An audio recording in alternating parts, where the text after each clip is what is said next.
From the National Catholic Register, this is Register Radio, bringing light and clarity to the news and topics that affect your life. Pope Leo XIV is almost at his 100th day as Supreme Pontiff, and Catholics are looking back at his first months and looking ahead to the next steps of his pontificate. This week on Register Radio, we're joined by Register Senior Editor Jonathan Liedl with his analysis. And then, the canonizations of Carlo Acutis and Pier Giorgio Frassatti are only weeks away in Rome. We hear from CNA Rome Correspondent for Catholic News Agency, Courtney Mares, who also happens to be an expert on Carlo Acutis. Hello, I'm Matthew Bunson, host of Register Radio and EWTN News' Vice President and Editorial Director. Shannon Mullen, my co-host, Editor-in-Chief of the National Catholic Register, is off this week. Well, it's hard to imagine that Pope Leo XIV was elected 3 months ago, especially as it seems to many that he has settled into the papacy with such striking serenity and ease. What are we to make of these first months of the Leo IX pontificate, and what can we anticipate, or at least guess, lies ahead in the coming months? I'm joined by Jonathan Liedl, Register Senior Editor, who has been following the new pope and his papacy from the very beginning. Jonathan, welcome. Great to be with you, Matthew. Let's go back a couple of months to May 8th, 2025. What was your reaction to the election of Robert Francis Cardinal Prevost as Pope Leo XIV? Well, I think the immediate reaction, I think a number of us, because he was elected very quickly in the process. And so at first, I think there was surprise, right? People had thought that Cardinal Parolin, the Secretary of State of the Vatican, if there was going to be a quick election, he would be the guy. Just because he was such a well-known figure. But I think what we quickly discovered, especially as we began to hear stories of different cardinals representing maybe different wings of the church, if you will, playing a part in electing Pope Leo, is that he was seen as a unifying figure, right? He was seen as this figure who, just his background, right? He's both an American from Chicago, but also spent many of his formative years in the priesthood in Chiclayo and other parts of Peru, right? So unifying these different hemispheres, and then also as an Augustinian, someone who lived in community, led that religious community across the world. And I think what long been said that it'd be impossible for there to be an American pope. Mm-hmm. But I think if there were to be a first one, I think Pope Leo XIV is kind of the perfect model for it, because he's of course an American. He doesn't shy away from speaking in English or posing with a White Sox hat or anything like that. Or but getting a deep dish pizza. True, right? That just recently he got a deep dish pizza from his favorite pizza joint back home in the south side of Chicago. But at the same time, because he's been out of the country for so long, almost seen by many figures as sort of very much someone who can represent the universal church in a way as well. So I think that was something that really struck us initially, is the number of like Cardinal Cupich to Cardinal Burke, right? Very different American cardinals representing sort of maybe different priorities in the church, but both seeming pleased with his election. And then I think the gestures Pope Leo makes very early on in his pontificate, right? The very first one, arguably, is picking the name Leo XIV, right? Which is to go to say, hey, I'm just one successor among Peter of many. I'm going to take a name that's already been used 13 times. Francis, of course, had been a trailblazer in some ways, but Pope Leo, with that name indication and then wearing the traditional mozzetta when he stepped out on the loggia, almost tried to tell us from the get-go, like, this might be I'm going to be less about shaking things up, and I'm going to be maybe more about bringing things back together, which after the Francis pontificate, which was definitely a disruptive and somewhat a papacy full of many surprises, and as Pope Francis' own word, making a mess to some extent, seems to be where we're at with Pope Leo right now. Yeah, you've used the phrase in some of your writings that Pope Francis was a pope in a hurry. And it seems quite remarkable that if we were to use many, many interesting adjectives for Pope Leo XIV, hurried isn't one of them. Absolutely. That's brilliant. Yeah, I really liked what you said, his serenity and at ease, just someone who seems to have sort of settled into the papacy and is in no rush to sort of rock the boat or do anything dramatic, right? And I was just thinking, the 100 days is kind of a symbolic time when anyone steps into a new office, whether it's in politics or in the church, to sort of look at what have they done so far and what does this tell us about what might be coming, further ahead. Pope Francis, within his first 100 days, did things like, his comment about a priest who might struggle with same-sex attraction, where he said, "Who am I to judge?" Right, and that reverberated throughout his 12-plus year papacy. Right, the symbolic gesture of Francis on the Holy Thursday liturgy, washing the feet, breaking the kind of norm, and washing the feet of women and Muslims during that liturgy. So Francis was very early on sort of signaled this kind of, hey, I'm going to do things a little bit differently here. And I think, Leo, you're right, is not in a hurry. And part of that might be he's only 69 years old, so he has probably a long papacy ahead of him. And also, I don't know what your experience has been, Matthew, but I think covering the church, like during some of the Francis years, it did always seem like things were kind of in flux. It was hard to know sort of like, where you can kind of put your feet down for a couple of minutes, because things were kind of moving and shifting. And I think Pope Leo is maybe providing a kind of counterbalance to that experience and just letting all of us sort of settle, and his leadership and his disposition really is providing for that right now. Yeah, he, in many of his homilies and addresses, references, quotes Pope Francis, as one would expect him to do. But he also, quite significantly, quotes so many of the recent popes. I think of John Paul II, Benedict in particular, Paul VI, John the 23rd.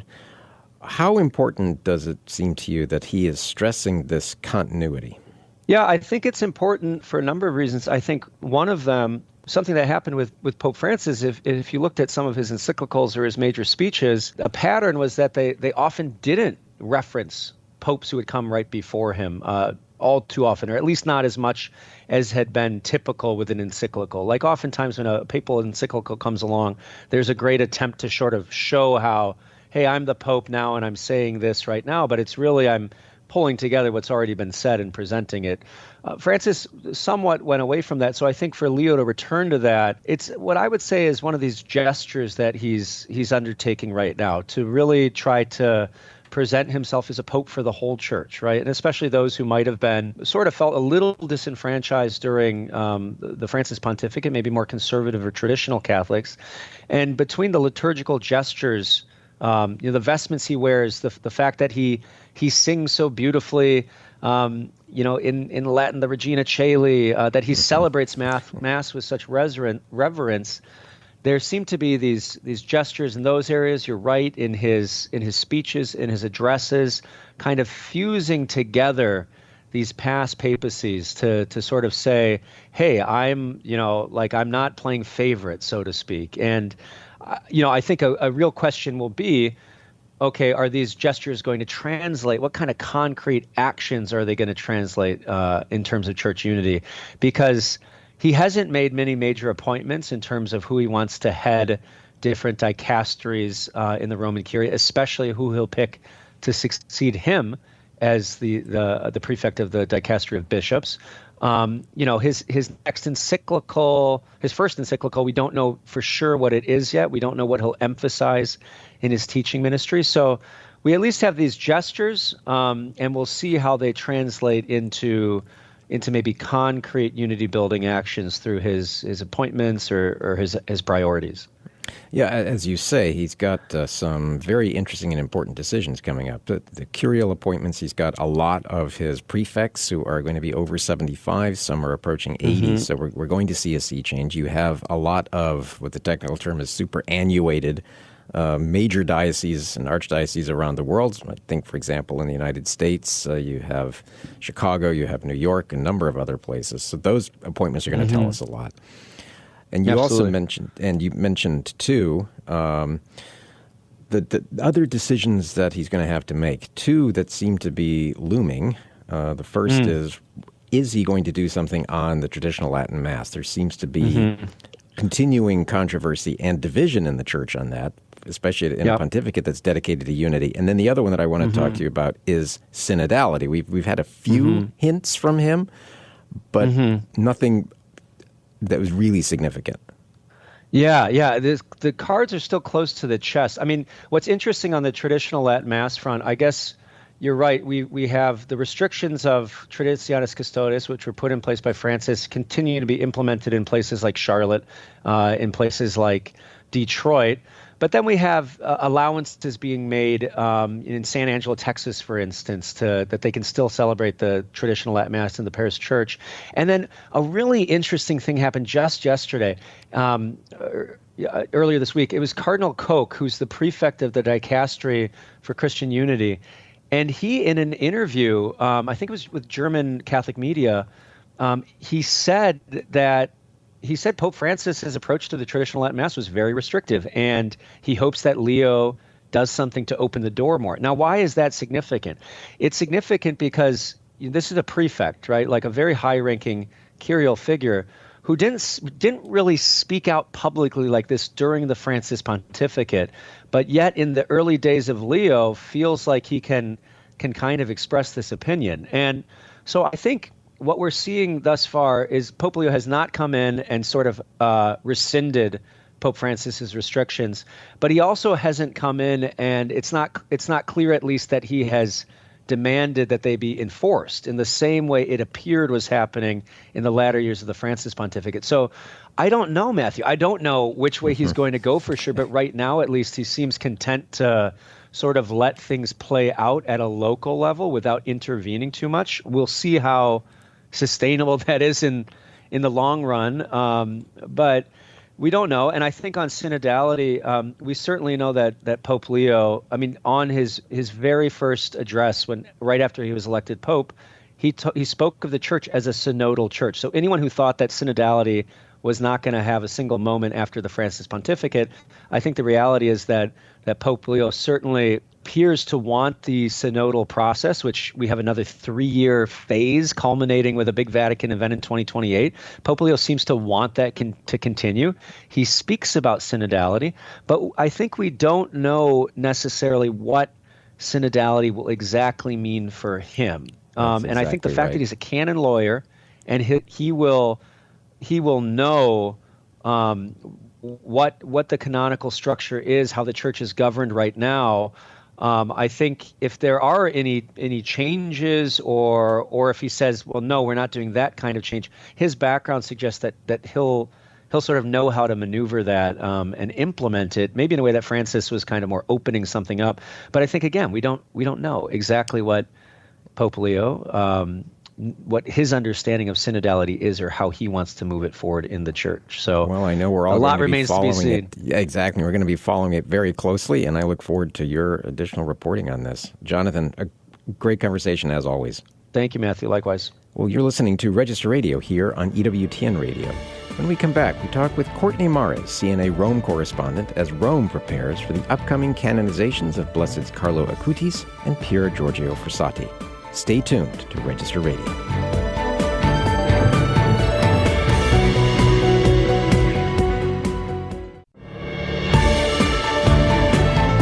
Let's return to Register Radio on EWTN.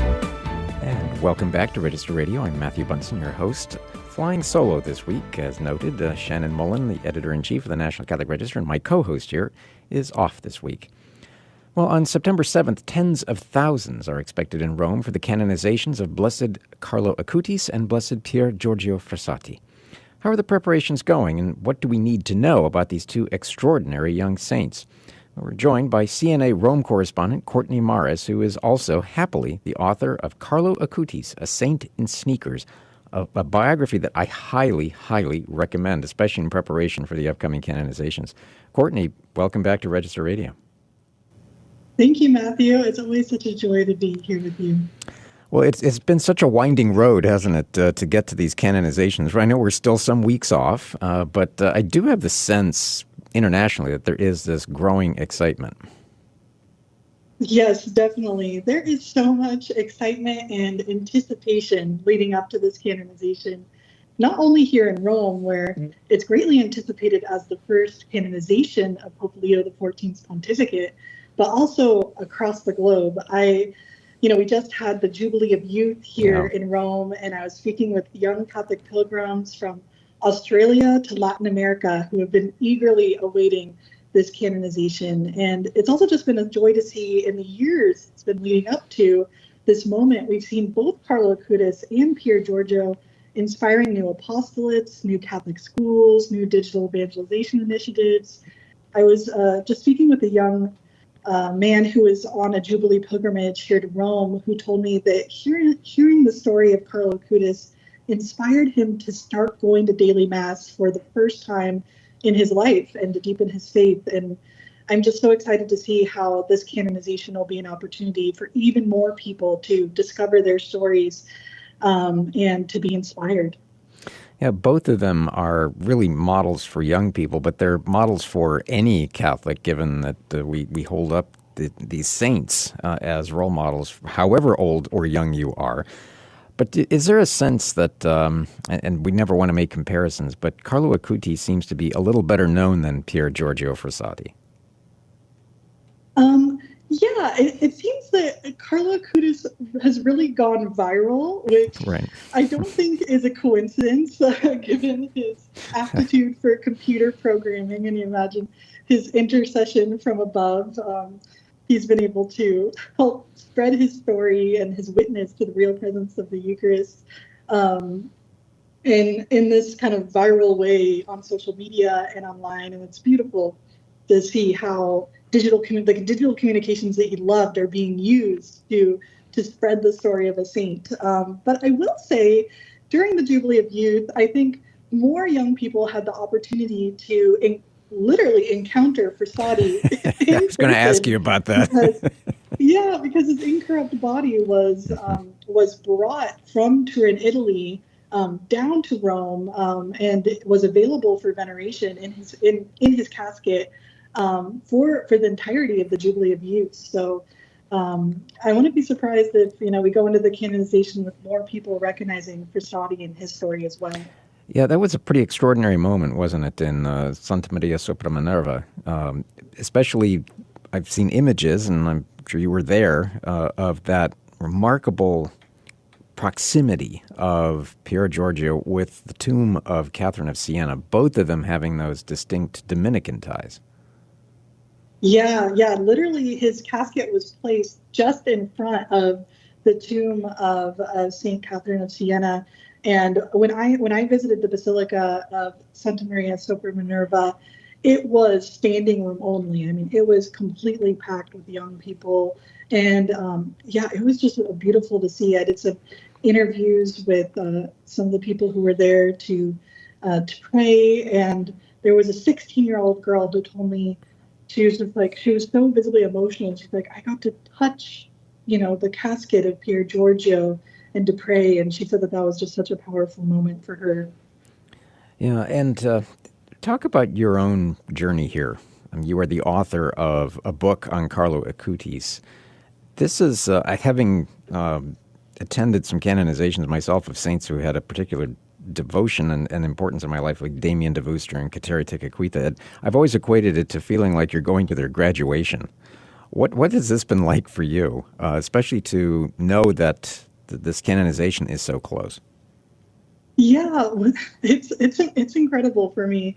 When I first started working on my biography of Carlo Acutis was just after his beatification in 2020, and at that time, I was pretty sure Carlo was going to be canonized someday, and I hoped it would be in my lifetime, but you never can be sure. And to have it come so quickly, and while I'm based here in Rome, has been such a joy, and I can't wait. It's been beautiful this summer, kind of in the months leading up to the canonization. I've had a chance to return to the hometowns of both Carlo Acutis and Pier Giorgio Frassatti, and travel with a team of our reporters here from EWTN to prepare some more content to share with the world of their stories, where they're from, and prepare some pilgrimage guides for the EWTN travel app people that were expecting to travel to Italy during the Jubilee year. And so it's been fun. I learned a lot about Carlo while writing the book, but it's been fun to go even deeper into the lives of these two holy young men and share them in multimedia forms. That's right. So you just mentioned the Jubilee for Youth. What was that experience like? Because I think a lot of people were surprised that we had 1 million young people showing up, especially at the Tor Vergata. Yeah, I mean, the Jubilee of Youth was wow. It was such a powerful moment. I get emotional just thinking about it. We had 1 million young people adoring the Eucharist together with our Holy Father in Tor Vergata, where Pope Leo personally carried the cross through the crowd. I mean, it really did feel like a World Youth Day event. And over the past week, I interviewed young people from the U.S., Lebanon, Mexico, South Korea, Syria, Vietnam, Australia. I mean, so many places. And all of these young people were so on fire for their faith. And it really gave me personally a lot of hope to encounter that. Now, I must share also my firsthand perspective that Rome was a bit chaotic and loud with so many young people packed into one place. I mean, the people living in Rome or, people who were tourists visiting Rome could not avoid the fact that this Jubilee was happening. I mean, you saw Jubilee pilgrims everywhere you went, all over the city. And young people, especially the Spanish pilgrims, are always chanting, "Esta es la juventud del Papa." And I don't know if I'll ever get that stuck out of my head because I heard it just so much everywhere you went. And for those who don't speak the language, what was that? What were they saying? Oh, they're saying, this is the youth of the Pope. Kind of just like, we are here and we are here united with the Holy Father. So it's a beautiful chant to hear all over the city. And there were some challenges for the young pilgrims. All of them were camped out overnight in this field. And of course, it started raining at one point in the middle of the night. It wouldn't be a World Youth Day without rain, right? Yeah, everyone was woken up by the rain. And other than that, there were other moments where it was really hot.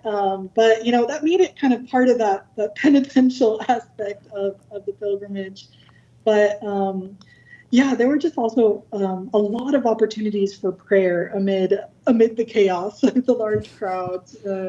In particular, there were so many side events kind of happening all throughout the Eternal City beyond the official schedule. And I was delighted to take advantage of the fact that there were more than 50 missionaries of charity who had come to Rome for the Jubilee of Youth and were sharing the story of Mother Teresa and with a new generation. And so I took advantage of that opportunity to spend some time with them for an article that I wrote that featured, the MC's unique style of youth outreach at the Jubilee, which was really a joy for me. Yeah, and the image, and this goes back also to World Youth Days, of having 1 million young people who grow absolutely silent at the consecration or at those moments of adoration. I know a lot of people in secular media have commented on that. Yeah, I mean, I think the witness of that just speaks for itself. It was so powerful. And the fact that you have now with Pope Leo XIV, this Pope who just moves seamlessly between 3 languages, speaking in English, speaking in Spanish, speaking in Italian. And with that skill that he possesses, he was able to speak directly to the hearts of so many of the young people in that crowd, which was really beautiful. I know for me, one of my favorite moments actually happened right at the beginning of the Jubilee, right after the opening Mass here in St. Peter's Square. Pope Leo actually wasn't supposed to be at the Mass, but he surprised the young pilgrims in the Pope Mobile after the Mass, and then appeared before, spoke powerfully before the crowd in English and said, "Jesus says, you are the salt of the earth. You are the light of the world." And it was just, wow, I got chills just in that moment. It was really beautiful. He really does, in a very serene, kind of calm, quiet way, connect with young people, doesn't he? Definitely. Yeah, he's a very thoughtful, and very intentional with what he speaks. But we've also seen him, getting out there in the moment and speaking loudly and energetically, and that's been a beautiful thing to see. Yeah. Well, Courtney, as always, I love your coverage, and I send everybody to the Catholic News Agency for your stories, your reporting, and also at ncregister.com. I want to give a quick shout-out to a piece that you just did on public veneration of soon-to-be Saint Pier Giorgio Frassatti's body illustrates that holy relics are not, quote, just a quirky Catholic thing. That's a must-read, as is your book, heading into the canonization. Great to have you on. Thank you, Matthew. Well, that's it for this week. Remember, for more news, analysis, and commentary, check out the National Catholic Register online at ncregister.com. Thanks so much for joining us here on Register Radio. Until next week, on behalf of our producer, Michael McCall, and Shannon Mullen, I'm Matthew Bunson. Please take care, and God bless.